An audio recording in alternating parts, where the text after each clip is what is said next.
Neglect was the hard thing. I felt always that no one was ever going to come find me. No one was ever going to save me. No one ever cared. Continually neglected. Continually treated as less than human. I managed to do my best to neglect myself as well. I mean, that's what you get trained to do. I was trained to neglect myself, to not care for myself, to not help myself, to not be willing to nurture myself and grow myself. That's what I was trained to do. And I did it well for many, many years of my life. And then I would do that in relationships. I would just neglect people like they didn't matter to me when they really, really did. I didn't know how to be present for people and be myself and care for them. I didn't know how to be that person. All I understood is when things got difficult and situations became complicated, it was time to neglect. It was time to pull back. It was time to not be honest. It was time to look for the escape route. A lot of the neglect in my life that I've felt came from my father. A lot of it. Those are the wounds that I felt that he put on me. When I was a kid, I never really felt valued by my dad or seen by my dad. He really was so focused on work, which I think a good man should be. But he was also focused on conspiracy theories and governmental politics and the back and forth with all that. I really never felt seen for the one that I am by my father. I felt very neglected by him. Looking back on most of my youth and childhood, I just felt unimportant, like I didn't matter, like I didn't have value to him. I didn't feel important. I did not feel important. It was, Paul, go off over there and just make sure you don't make any waves. Make sure you're not seen. Make sure you're not going to do anything that's going to set your mother off. That was about the conversations I had with my dad. It was never wondered like how my day in school went or how I was as a person, or I don't remember my dad asking me any of those questions. I don't remember my dad ever asking if I had any interest in girls or talking about how do you be a man or how do you do any of those things. I mean, my dad, he didn't even teach me how to shave. I taught myself. I feel like so much of my life has been me teaching myself.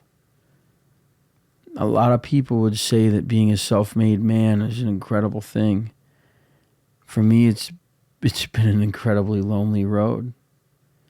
It really has. A self-made man is a tragedy. It's a tragedy of humanity. Because ultimately what that means is that man has never been seen. At least that's how it was in my life. I had to figure it all out on my own. I had to figure out what I'm going to do, where I'm going to go, who I'm going to become. And so most of my life, I didn't see much value in myself, so I would neglect myself. I wouldn't try to grow. Like when I was young, I was just surviving. I was in such survival mode. I did everything I could to be seen through being narcissistic and having everything be about me. but I didn't understand how to have people connect to me in a way where they could care about me. It was all about me all the time by that point. Moreover, it was all about the false person that I had generated and crafted to be able to function. I was a shadow of myself. That's what everybody saw.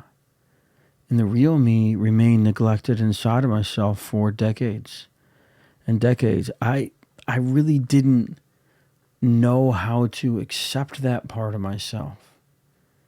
That was the part of myself that was demonized and destroyed and mangled. That was not something I would share with the world. Because every time I did, that's when destruction happened for me. I truly believe that the reason that is because that's what I exposed in my parents, and they couldn't face themselves in the person that they had neglected for so long, that then they would refuse to allow me to be myself. It took a very long time for me to work on this. I mean, I don't believe I accepted myself until I was 34, 35, somewhere like right in there, when I just had peace with, this is who I've been, this is who I am, this is where I'm going. It took me that long. Years and years and years of doing work, doing group work, being seen by other people, being accepted by other people, gaining this feeling of importance because of the value that I was genuinely bringing to others' lives.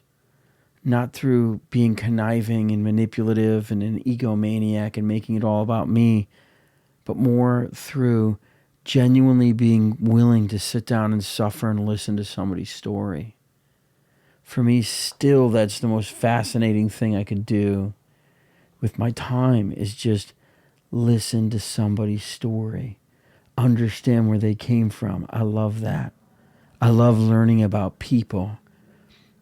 And I think the beauty of that in me opened up when I gave myself the permission to truly be myself and pursue that in myself. Like, I began to see all these different character traits that I had never seen before, that really were me, the real me, that had just been masked over and shoved down and kept hidden to survive for such a long time.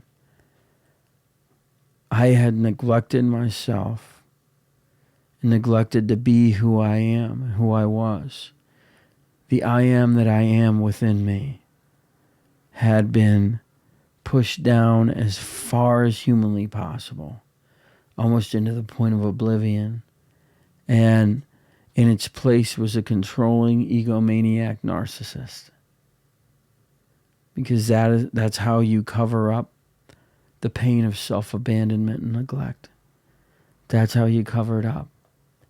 Through a big ego, through a massive desire for control, through a massive desire to have control over the perception of how people see me and the perception of how people experience me. I mean, what a wild world that was back then. I think about the people in my life that knew my facade, and it saddens me that they spent any time with that lunatic. Because it was time wasted. It was time wasted. I didn't allow anyone ever to get close to knowing me. I was worthy of neglect.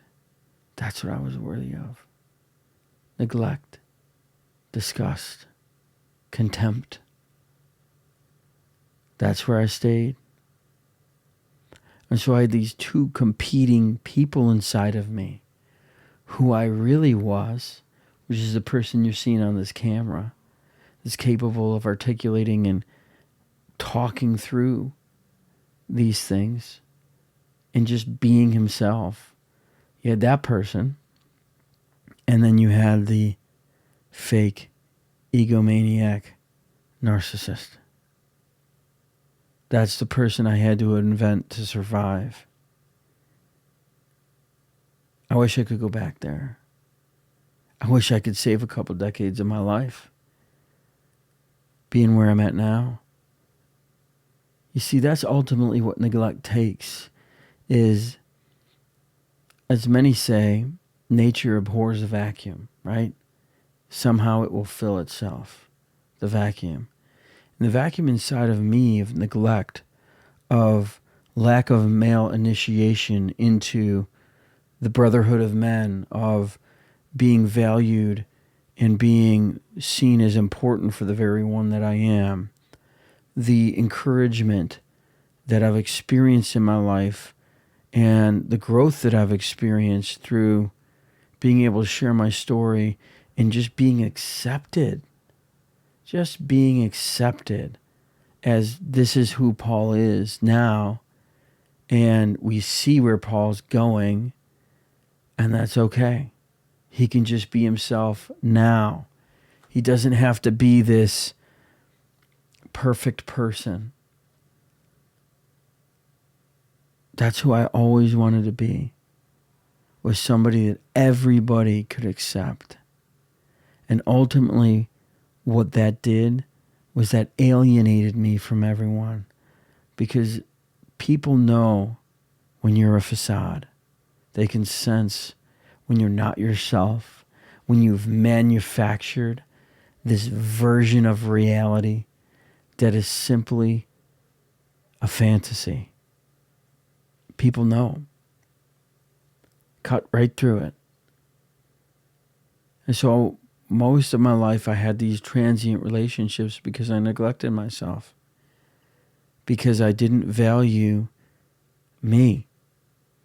And I put all this time and energy and effort into other people, helping them and doing whatever they needed from me, because I was avoiding taking care of me.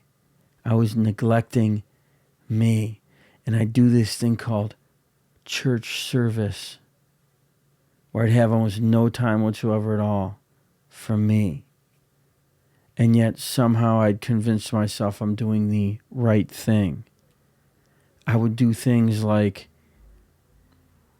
always stop what I'm doing to go help somebody else, when ultimately what I really was doing was using them so I didn't have to get honest about where I was at in my life. I could use this other person and their problems and what they were going through so that I could feel important. It wasn't about helping them. It wasn't about being there for them.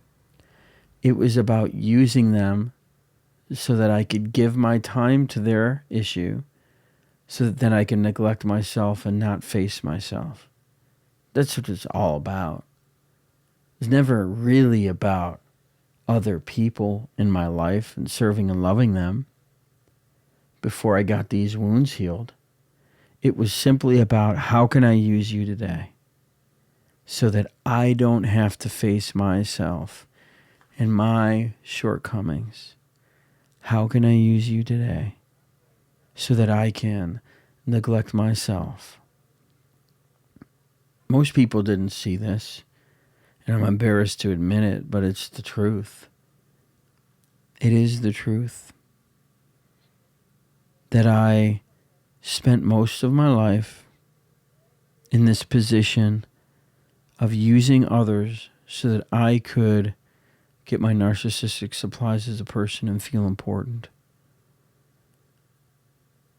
I mean, I would have never admitted that 5 years ago, ever.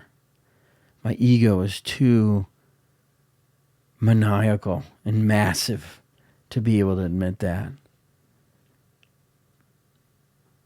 Taking care of me looks very different now. It looks like spending time with myself, getting honest about who I am as a person and continually being in the pursuit of growth, being in the pursuit of knowing me, that I am nature inside of me. Who is this person that I've become? All of the neglect of my life, now that I'm on the other side of it, has taught me about the preciousness of time spent with oneself and spent with those that you get the privilege to live life with. It is a priceless thing to be able to take care of oneself, to be able to value oneself more than the desire to neglect, to say, no, I am going to face these things and I am going to get better. One of the last places I neglect myself in my life is with food. And I know that that's something that has to change. Part of this journey on YouTube is going to be one of me developing the skill set of caring for myself through consumption. And I'm excited to share that journey as I go through it. I don't want to be a person that neglects myself anymore. I want to be a person that is in the pursuit of what's good for me, what's healthy for me, and what keeps me whole as a person.